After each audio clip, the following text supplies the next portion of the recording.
Hello mechanic दोस्तों, जैसे कि देख पा रहे हैं आज मेरे पास आई हुई है एक्सल 100 जो BS3 वाली वेरिएंट है। दोस्तों इस बाइक में इतना ज़्यादा स्टार्टिंग प्रॉब्लम है। दोस्तों ये एक मैकेनिक भाई है जो उनसे ये गाड़ी नहीं बन पा रही है और मेरे को बुलाया, उनके ही गैराज पर मैं अभी आया हूं। दोस्तों तो चलिए हम इस बाइक को सारा चीज़ टेस्ट करते हैं कि इसमें क्या प्रॉब्लम है, करंट रिलेटेड प्रॉब्लम है या फ्यूल रिलेटेड प्रॉब्लम है या कुछ दूसरा प्रॉब्लम है। तो चलिए वीडियो के साथ बने रहिए, वीडियो बहुत ही इंटरेस्टिंग होने वाली है।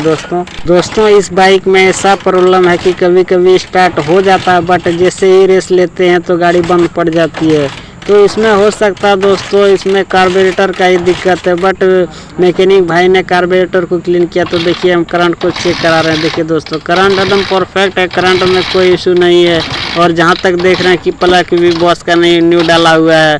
तो हम चलिए हम कार्बोरेटर को क्लीन करेंगे और आपको दिखाएंगे कि उसी में प्रॉब्लम है या फिर आगे कुछ हमको करना पड़ेगा। अभी फ़िलहाल के लिए तो हमें कार्बोरेटर ही क्लीन करना पड़ेगा। करंट हमारी बाइक में पूरा परफेक्ट दे रही है। दोस्तों करंट से कोई इशू नहीं है, आप देख पा रहे हैं कि करंट इसमें बहुत ज़्यादा है, मतलब ठीक है।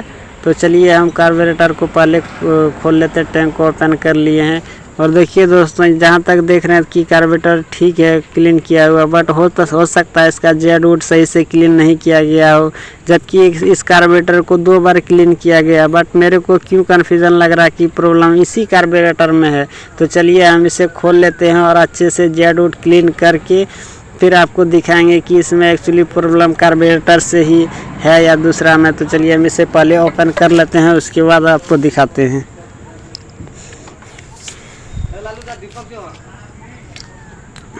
देखिए दोस्तों इसे क्लीन किया गया है, बट हमको तो मेन जो लगता है, मेन जो स्लो जेड होता है वही जेड का प्रॉब्लम है। दोस्तों चलिए हम जब तक खोलेंगे नहीं तब तक कन्फर्म नहीं हो पाएगा।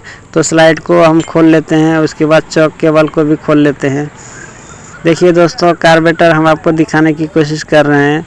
देखिए कार्बोरेटर क्लीन किया हुआ है, देखिए कहीं से भी हमको डस्ट नहीं दिख रहा है, इसका मतलब कार्बोरेटर क्लीन किया हुआ है। फिर भी हम खोल रहे हैं कि शायद इसका जो जेड है वही जेड जाम हो चुका है और मैकेनिक भाई ने जेड को ध्यान नहीं दिया और प्रॉब्लम फेस करना पड़ रहा। तो चलिए हम इसे क्लीन कर लेते हैं। देखिए दोस्तों ये खोल दिए, तो इधर तो ठीक है, बट हमको मेन है जो जेड, तो जेड को हम पहले खोलते हैं। जो मेन जेड स्लो जेड होता है दोनों को हम अच्छी तरीके से क्लीन करेंगे और क्लीन करके लगा के आपको स्टार्ट करके दिखाएंगे। तो चलिए हम क्लीन कर चुके हैं, वह बारी है इसमें फिटिंग करने का। तो पहले चलिए हम इसको फिट कर लेते हैं और आपको दिखाते हैं। तो ये 10 नंबर की नट है दोस्तों, इसे हम टाइट कर लेंगे। तो देखिए हमारा टाइट हो चुका है। अब स्लाइड को लगा लेते हैं।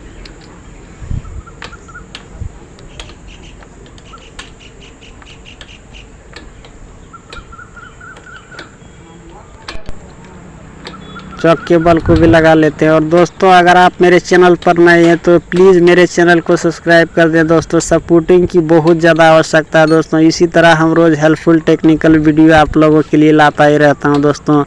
तो दोस्तों चलिए हम इसे 14 नंबर की पाने से इसे टाइट कर चुके हैं। अब चलिए बारी है हमें स्टार्ट करना है। तो चलिए हम देखते हैं कि बाइक हमारा स्टार्ट होती है या नहीं। ये ईयर पाइप है जो इंजन से आती है, तो इस ईयर पाइप को भी थोड़ा हार्ड होता है, बट इसको लगा लेते हैं, अच्छी तरीके से लगा लेते हैं।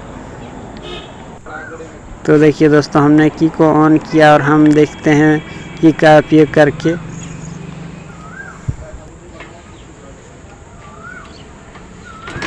देखिए दोस्तों हमारी बाइक एक किक में स्टार्ट हो चुकी है दोस्तों।